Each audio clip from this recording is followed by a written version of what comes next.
I am presenting Union Gospel Press's Sunday School Lesson number 11, Sunday, August 15th, 2021. The lesson is entitled, Jesus Corrects and Commends John. Lesson text comes from Matthew chapter 11, verses 1 through 15.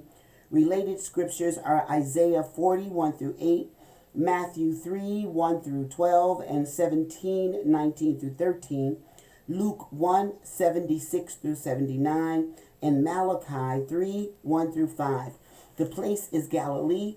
The time is 28 AD. Years ago, I worked in sales for a photo finishing company. Part of my training involved learning how to develop rolls of 35 millimeter film. Remember those? It involved going into a dark room. I noticed as soon as I walked into the room that there was absolutely no light at all. I bumped into walls, equipment, and anything else that was in there. Everything I learned in the light was forgotten once I walked into the darkest place I had ever been. As Christians, it is easy to sing songs and read the Bible when we are in the comfort of our homes or churches. However, it is a significant challenge when we have to take the message into dark places where the people are not so friendly. Thankfully, God is present and in control in places of darkness just as much as in the light. He is with us everywhere we go. All we have to do is call on Him. Today's aim, facts, to understand that for purposes of ministry or our spiritual growth, God sometimes calls us into some very dark places. Principle, to assure us that God never abandons us in the dark places, but stays with us to accomplish His will in those situations. Application, to encourage us to trust Jesus as our guide, who always knows where to take us even when we are unable to see the way ahead. Illustrating the lesson. The Lord is present in both the light and the darkness. He answers doubts and brings hope and guidance to all who believe. Practical points. 1. Jesus not only instructs us to serve God, but also models what that service should look like. Matthew 11:1. 2. In times of trial and doubt, we should turn to Christ, not away from Him. Verses 2 through 3. 3. What Christ did is key to understanding who Christ is, verses 4 through 6. 4. We need to look beyond our limited expectations to hear the voice of our unlimited God, verses 7 through 9. 5. God's people achieve greatness by faithfully fulfilling their God-given purpose, verses 10 through 11. 6. When God's message is proclaimed in faith and obedience, opposition and persecution are sure to follow. Verses 12 through 15. Golden text. For this is he of whom it is written, Behold, I send my messenger before thy face, which shall prepare thy way before thee. Matthew 11:10. Today we have two lesson outlines. The first is correcting John's expectations, coming from Matthew 11, 1 through 6. And the second is correcting the crowd's expectations, Matthew 11, 7 through 15. Introduction. Do you remember the Hale-Bopp, the great comet of 1997? Many people around the world, myself included, waited with anticipation for its appearance. It was promised to be one of the brightest comets ever known and would be visible for months. It was indeed clearly visible, but frankly, I was a little disappointed. Instead of the blazing fireball streaking across the sky that my imagination had built up, the actual comet was a quiet, tiny object. The problem, however, was not with the comet, but with my expectations. Slightly skewed and incomplete expectations can interfere with someone's thinking. A figure as stalwart as John the Baptist experienced this, as our lesson today demonstrates to us. Correcting John's expectations, Matthew 11:1. And it came to pass when Jesus had made an end of commanding his 12 disciples, he departed thence to teach and to preach in their cities. Verse 2. Now when John had heard in the prison the works of Christ, he he sent two of his disciples. Verse 3. And said unto them, Art thou he that should come, or do we look for another? Verse 4. Jesus answered and said unto them, Go and show John again those things which ye do hear and see. Verse 5. The blind receive their sight, and the lame walk. The lepers are cleansed, and the deaf hear. The dead are raised up, and the poor have the gospel preached to them. Verse 6. And blessed is he whosoever shall not be offended in me. A time to minister alone. Matthew 11:1. The previous chapter, Matthew 10, records Jesus' lengthy instructions to his disciples before their first preaching mission throughout the region. After cautioning them on how to react to various situations, Jesus sent them out in pairs on their own. Alone for the first time in months, Jesus could have taken a well-deserved break. Instead, he used the time to continue his ministry on his own, setting off to preach and teach in other towns nearby. A message from John, Matthew 11:2-3. Reports of Jesus' ministry had been coming to the ears of John the Baptist. Matthew says, without embellishment, that John heard these things in the prison. He was, in fact, locked up in Herod's dungeon. This is mentioned only briefly in Matthew 4:12. We learn the reason in chapter 14 with the report of his beheading.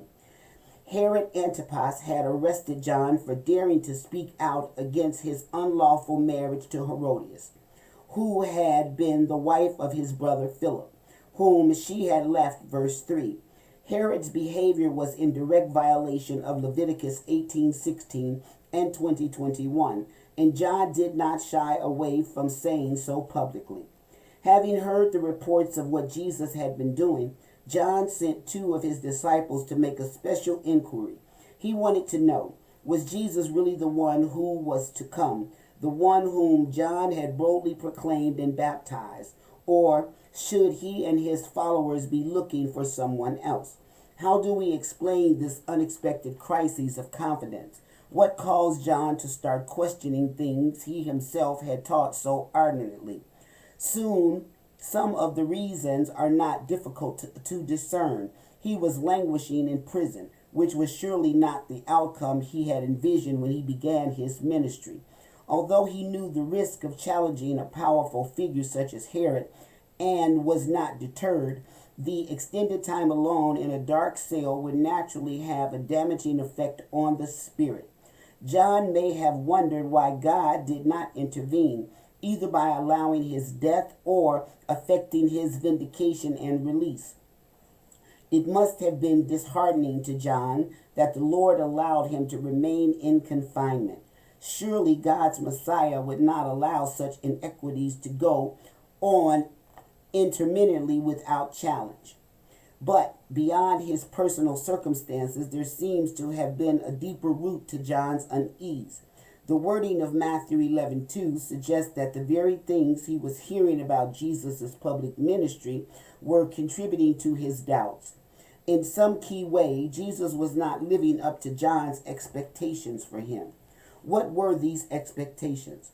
The widespread anticipation at this time regarding the Messiah was for a purely political deliverer who would throw off the shackles of Roman occupation and put Israel on top, ruling over all other nations in prestige and power. While it is clear that John did not share this shallow conception, he did appear to look for a rather vulgarous turnaround. He had preached in dramatic terms. The uncompromising language in Matthew 3:7-12 shows that John associated the Messiah's coming with the deep spiritual cleansing in which judgment played a key role. But he was not seeing or hearing any signs of judgment happening yet. Jesus' priorities appeared to be elsewhere, and John was confused at best. An engaging reply, Matthew 11:4-6. Jesus did not become indignant or beat John over the head with rebuke. He simply instructed John's disciples to go back and report to him what they were seeing and hearing. People's lives were being changed. Jesus enumerated several specifics. Blind people were seen again. Lame ones were walking, lepers were being cleansed, deaf individuals were hearing, and dead people were being raised to life again. On top of all this, the poor were having the gospel, good news, proclaimed to them. These were repeatedly occurring acts that John's disciples could verify. Jesus was not merely talking about the kingdom, but was demonstrating its nearness through acts of divine power. The real power of Jesus' answer, however, lay in his confidence that John would recognize the messianic prophecies Jesus was alluding to. The works he listed were listed in passages such as Isaiah 29:18 through 21, 35, 5 through 6, and 61, 1. The master did not need to indicate where he had drawn the phrases from. He knew John would get the point. Jesus was fulfilling scripture about the Messiah's work and impact. He was indeed the promised one of Israel. The Lord had one more challenge, however, for the disciples to take back to John. They were to tell him, "And blessed is he whosoever shall not be offended in me," Matthew 11:6.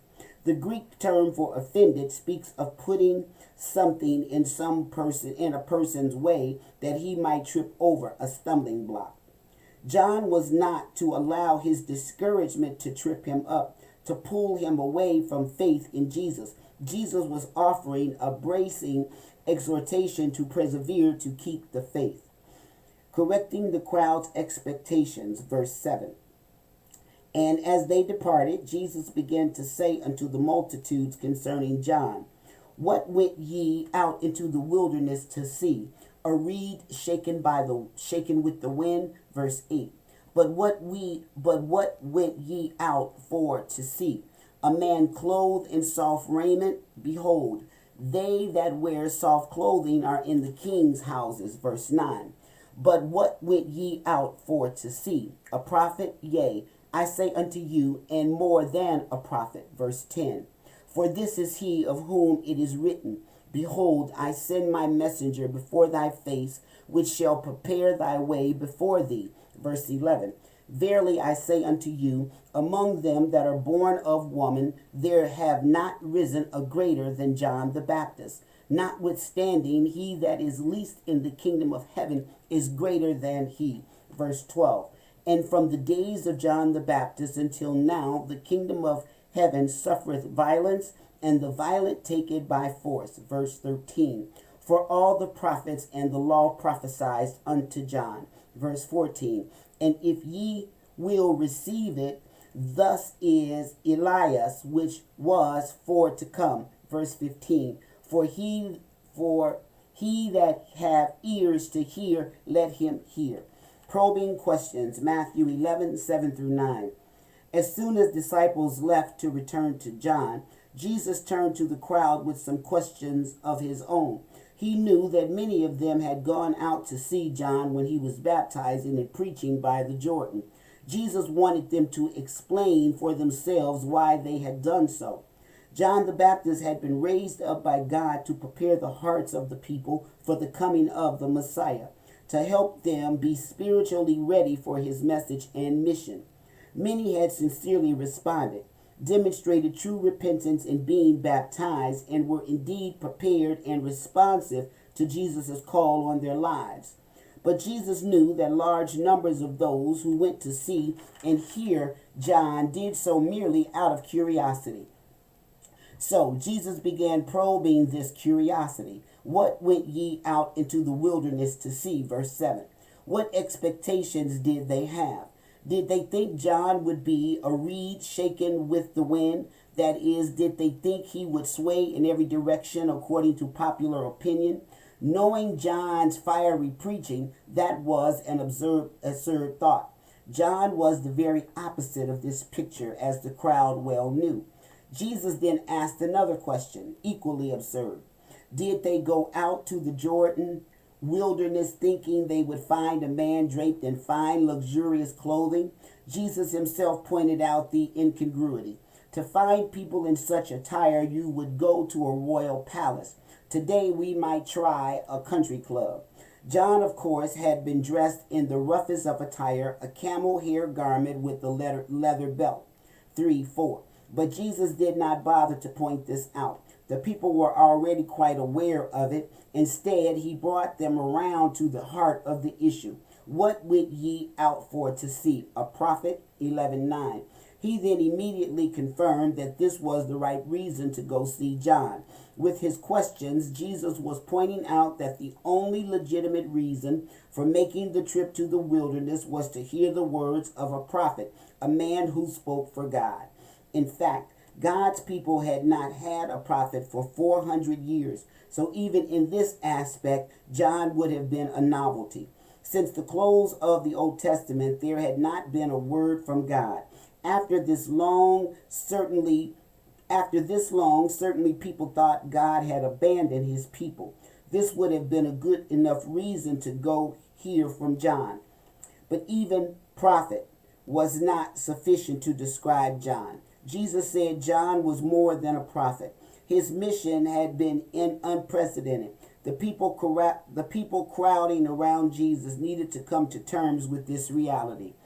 An astounding truth. Matthew 11:10-11.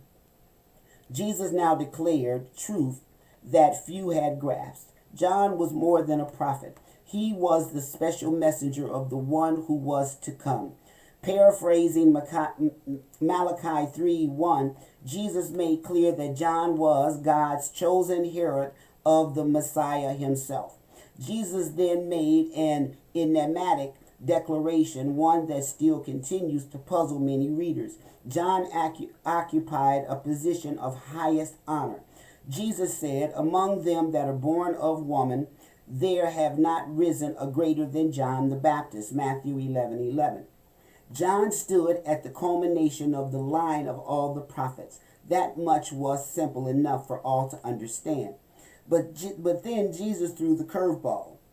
Despite all this, even the most insignificant person in the kingdom of heaven is greater than John. What was Jesus saying? It was a paradox the crowd could scarcely guess at then, but it contained a profound truth. Everything that God had done with and for his people up to this time was preparatory. Everything led and pointed to the time when Christ would usher in God's kingdom on earth, first in the hearts of his people and finally in a glorious world-renowned reign. John belonged to the era that was preparatory. The kingdom era was at hand. The bridegroom was being revealed. Even John recognized that he was only a friend of the bridegroom. John 3:29. Anyone who would be made part of the bride would enjoy greater spiritual privileges. A deep warning. Matthew 11:12-15. Jesus gave the crowd a further riddle to chew on. He stated that since John's time, the kingdom of heaven suffereth violence. There have long been two primary views regarding this phrase. The first view translates the phrase as we have it here and sees the kingdom of heaven under attack by the forces of evil. Christ may well have been specifically referring to the opposition he endured from almost day one of his public ministry, and he gave his disciples no false hope that such conflict would soon dissipate. The second view translates the phrase along the lines of the kingdom has been forcibly advancing and sees it as a positive. Through Jesus' miracles and preaching, much progress had already been made, even in the face of opposition. While the second view of this phrase has some merit, it does not seem to hold up as well under examination. This is especially so in considering the second half of Jesus' statement, and the violent take it by force. Under the first understanding, this would refer to those who resisted the kingdom by violent acts and sought to establish their own kingdom. Jesus' enemies are certainly in view. The second interpretation suggests that people become Jesus' disciples through exercising spiritual courage, vigor, and determination. While such qualities are necessary for enduring persecution, it seems an odd way to describe sinners who come to faith offering nothing but their own brokenness and need. Jesus then noted that all the prophets and even the law itself prophesied unto John. Everything from the first of the prophets to John pointed to this present time. Everything pointed directly to Jesus. The Lord then made one final comment about John, declaring that he was Elijah, who was prophesied to come. In saying this, Jesus was alluding to the last two verses of the Old Testament, Malachi 4:5-6. There God promises to send Elijah before the great and dreadful day of the Lord. Jesus was not saying that John was literally the prophet Elijah come back to earth. He was Elijah in a more abstract sense. He came in the spirit and power of Elijah. For this reason, Christ prefaced his statement in Matthew 11:14 by saying, "If ye will or are able to receive it." He knew that the truth would be a stretch for some to reach. But behind the identification stood the greater truth that Elijah was prophesied as a messenger of the coming of the Lord. The great and dreadful day of the Lord was at hand. It was a time of great import and great decision. The people had to make up their minds about Jesus, and soon. That urgency has only intensified since then. It was to underscore this sense of personal responsibility that Jesus concluded his challenge with the words of verse 15. He that hath ears to hear, let him hear. Questions. 1. Why was Jesus alone at the start of this passage? 2. What doubts was John undergoing in prison? 3. Why was John questioning his own proclamations about Jesus? 4. What answer did Jesus have John's disciples take back to him? 5. What point did Jesus expect John to grasp? 6. What was Jesus trying to point out with his questions about John? 7. In what way was John the Baptist more than a prophet? 8. What truth was contained in Jesus' paradoxical statement about John's greatness? 9. How should we understand the statement in verse 13? 10. In what way was John the prophesied Elijah? This concludes the Sunday school lesson for Sunday, August 15th, 2021. Thank you for listening. God bless.